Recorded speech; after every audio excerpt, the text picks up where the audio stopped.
Though I was originally supposed to give this review to you a couple of weeks back, but due to my unfortunate loss of power controlling my internet, I had to postpone it. But you better prepare yourselves to head on the high seas with Captain Jack Sparrow and his crew. Here it is, at long last, my long overdue review of Pirates of the Caribbean: The Curse of the Black Pearl. Big D's Entertainment Rankings and Reviews.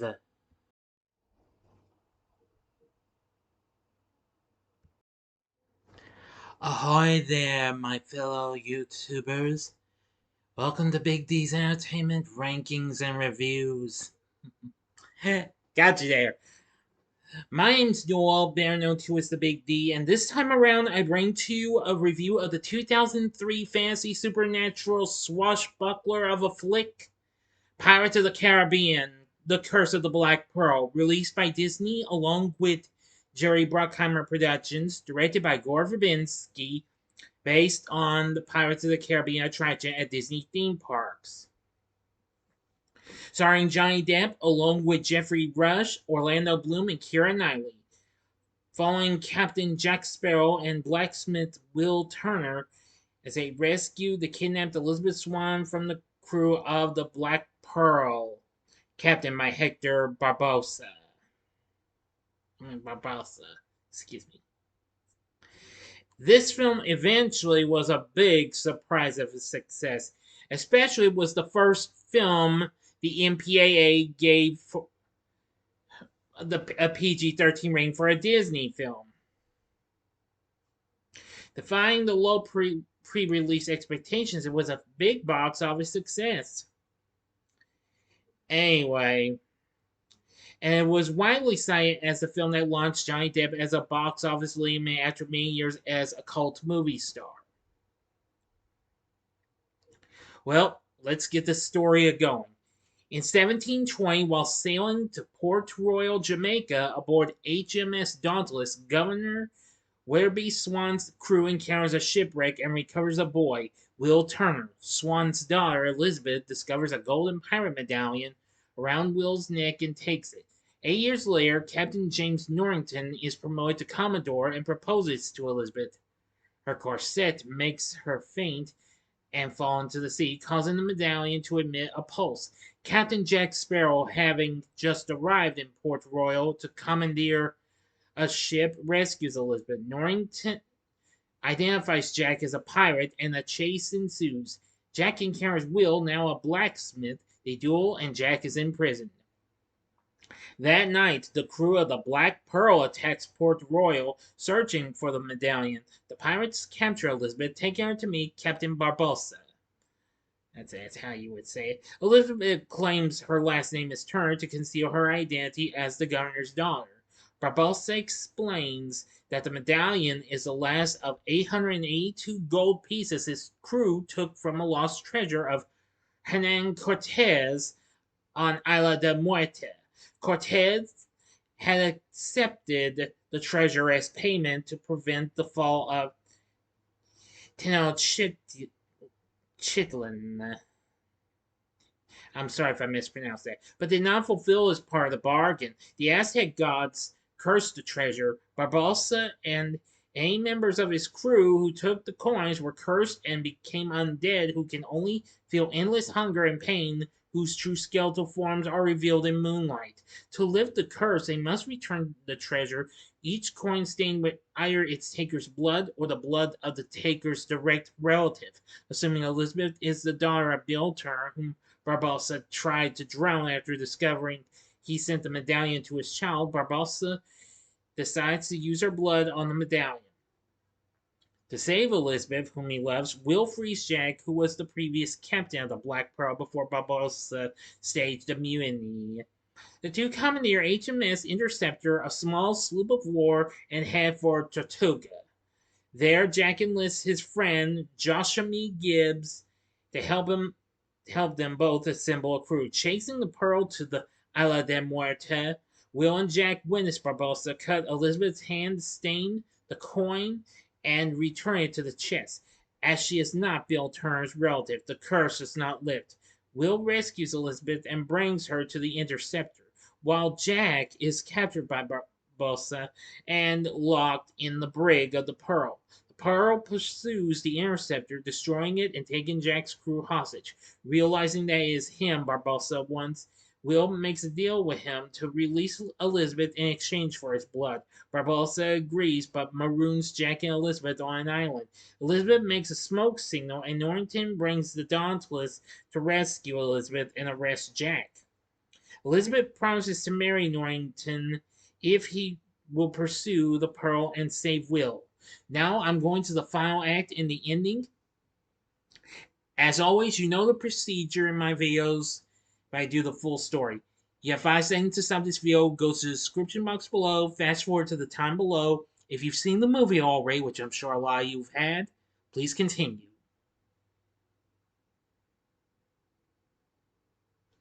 Okay, you've been warned. That night, the Dauntless arrives at Isla de Muerte.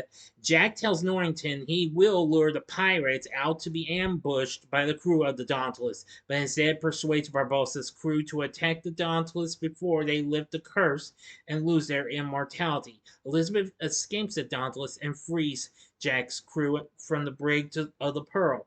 They refuse to rescue Jack and Will, so Elizabeth sets out on her own. Jack again switches sides, freeing Will and dueling Barbossa, while Elizabeth and Will fight out Barbossa's crewmen. When Barbossa stabs Jack, it is revealed that Jack took a piece of gold from the chest and is likewise cursed and unable to die. Jack shoots Barbossa, and Will returns both coins to the chest with his and Jack's blood on them. The curse is lifted, Barbossa dies from Jack's gunshot, and the rest of Barbossa's crew, no longer immortal, are arrested. At Port Royal, Jack is to be hanged for piracy. Elizabeth diverts Norrington's attention while Will attempts a rescue, but Jack and Will are surrounded. Elizabeth intercedes and declares her love for Will. Governor Swan pardons Will and gives his blessing for Elizabeth to marry him. Jack dives into the sea and escapes aboard the nearby Pearl, reclaiming the ship and its new crew. Norrington permits Jack and the Pearl one day's head start before initiating pursuit. End of story. So what did I think of Pirates of the Caribbean: The Curse of the Black Pearl? I've got to say, when I first saw it, I was really impressed with it. This was probably one of the most darkest types of films Disney ever gave to us. Long before they even gave us got the rights to Lucasfilm and Star Wars and even the Marvel Cinematic Universe. Anyway, I must say, they did one heck of a job. Now, the film was actually released on July 9, 2003, which again, I'm 2 weeks overdue for its 20th anniversary. Now, even though it premiered like a week and a half before that at the Disneyland Resort. Now,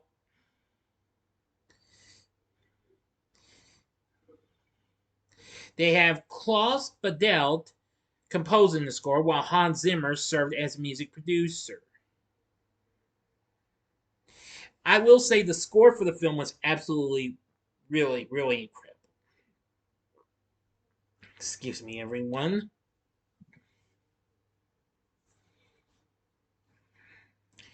And again, it got good reception, what have you. It opened big, being out even Terminator 3 Rise of the Machines.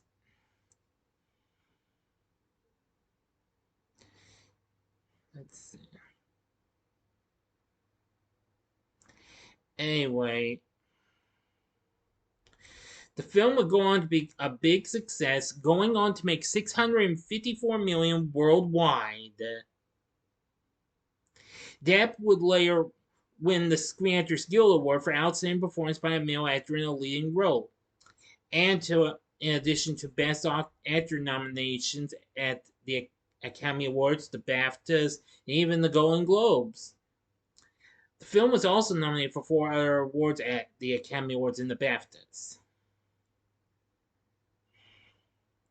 The film currently sits at 8% certified fresh on Rotten Tomatoes, saying if you That it may leave you exhausted like the theme park ride that inspired it. However, you'll have a good time when it's over. True, I do agree with that. Now, Empire felt that this was the best blockbuster of the summer that year, claiming all the comic performances despite his disappointment. Well, the person who wrote the review with the swashbuckling sequences, but I didn't mind that. At least this was good and what have you. The performance of Johnny Depp as Captain Jack Sparrow was particularly praised by critics and audiences alike. And I agree, this was probably one of his main great performances I liked of his. Yeah, I think it was pretty good. He was pretty good. Anyway, now aside from Johnny Depp, we had Geoffrey Rush playing Barbossa, and I'm going to say he was a great character, great. Now he was actually only second choice to play because they originally wanted Robert De Niro because he turned it down as he expected the film to flop like previous pirate films did. I mean, take Cutthroat Island, for example. I have never really had what it took to watch that film, but I don't think I would watch that. I'd rather watch the sequels over that to this over that. And Sinbad, Legend of the Seven Seas, which, of course, if I'm not mistaken, was sorry, everyone. Yes, which was released just a week before that. I am just gonna say that was okay and what have you. Still a fun flick. Now Orlando Bloom, which this film kind of introduced me to this actor. He plays Will Turner. He did an exceptionally good job. There were many other people who were considered for the role. Keira Knightley played Elizabeth Swan. Now, of course, after Knightley had recently appeared in the soccer film Bend It Like Beckham before this, which I didn't see until after I watched this one. At least I think. But anyway, I really loved her performance. She did an exceptionally good job as Swan. Jack Davenport plays Norrington. He's pretty good. Kevin R. McNally plays Joshua Gibbs, who is also very good. Zoe Saldana appears in this after I recently saw her in Crossroads with the Bridster. Anyway, yeah, I will say she really gave a good slap like two other gals did to Jack. Yeah, and I liked it when Will's like, I suppose you didn't deserve that, and Jack's like, no, I deserve that. No, I deserve that one. Or something like that. Jonathan Price played Governor Swan. He was good. Let's see. And we got many others and what have you. But anyway, there were lots of good actors, and I think Pirates of the Caribbean: The Curse of the Black Pearl was a good way to start off a franchise. It would have four sequels, starting with Dead Man's Chest, which was released 3 years later, and then the following year at World's End, and then later on Stranger Tides in 2011 and Dead Men Tell No Tales in 2017. The latter two I was originally supposed to also review this month, but despite I've had a mess up schedule and what have you, I've mentioned already those two are being sent to next month. However, I'll still give you reviews on Dead Man's Chest and at World's End, however, later on this week, I promise. For realsies. But anyway, this film was pretty good, and I really liked it. And I like the fight sequences, no matter what they say about the swashbuckling sequences. But anyway, Pirates of the Caribbean: The Curse of the Black Pearl, I thought it was pretty fun and what have you. Very good. But would I recommend it? The answer is hell yeah, definitely. Give it a go. You might enjoy this. Hmm. So anyway, I think this was pretty good. I also like Gore Verbinski's direction as well, after he had recently directed the American version of the Japanese horror flick The Ring the previous year. So that was good too. So what did you think of Pirates of the Caribbean: The Curse of the Black Pearl? Let me know in the comments section below. If you like this video, click the like button, subscribe, and be a part of the Big D Nation. Excuse me, everyone. Join me next time when I bring to you a review of the follow-up to this, Dead Man's Chest. So if you like this, consider checking out my reviews for these other films. I'll do these other swashbuckling films I've already talked about, well, with pirates and what have you. In the upper left-hand corner is my review of Hook from 1991.